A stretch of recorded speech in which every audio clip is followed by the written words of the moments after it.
J'ai une carrière un peu bizarre parce que j'ai commencé en conduite des procédés industriels et après une expérience d'accompagnement d'adultes handicapés mentaux vers l'autonomie fait à l'Arche de Jean Vanier, j'ai décidé de changer de carrière et de refaire une thèse en lettres et sciences humaines sur les processus de dynamique de la confiance et de modélisation de la communication interpersonnelle. J'ai conduit des procédés industriels et passant en sciences de l'information et de la communication, je me suis intéressé à la dynamique des équipes. Comment conduire une équipe pour en faire un tout coopératif et confiant. Eh bien, c'est aussi difficile que de conduire une centrale nucléaire. Et donc, on a mis au point des outils pour réaliser cette construction d'un programme d'action consensuel co-construit par une équipe. Fondamentalement, quand on est confronté à une situation complexe, on va ressentir 3 types de sentiments. Des peurs, peur de ce qui peut nous arriver, de la non-maîtrise de la situation, peur de la liberté des autres qui ne vont pas faire exactement ce qu'on souhaitait. Mais nous avons aussi l'attrait ensemble de pouvoir construire un projet qui va porter beaucoup d'avantages et de bénéfices pour tout le monde.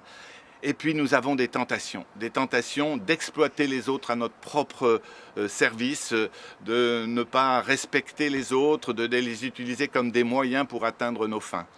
Chaque fois que nous sommes en situation complexe, chaque acteur engagé dans cette situation ressent vis-à-vis de lui-même et vis-à-vis des autres des peurs, des attraits et des tentations.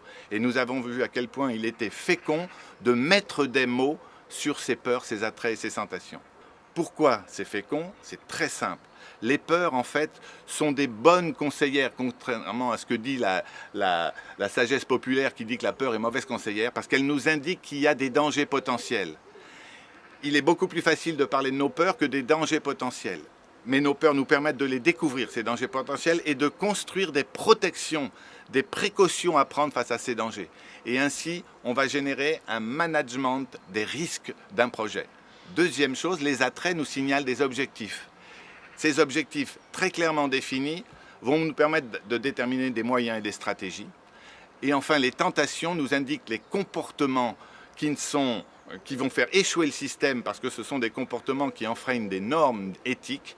Et donc, nous allons, à travers ces transgressions, découvrir les valeurs qu'il serait bon de vivre et nous allons construire les règles éthiques du travail coopératif. Ainsi, la méthode Patte-Miroir débouche sur trois dimensions du management: le management des risques, le management des objectifs et le management de l'éthique.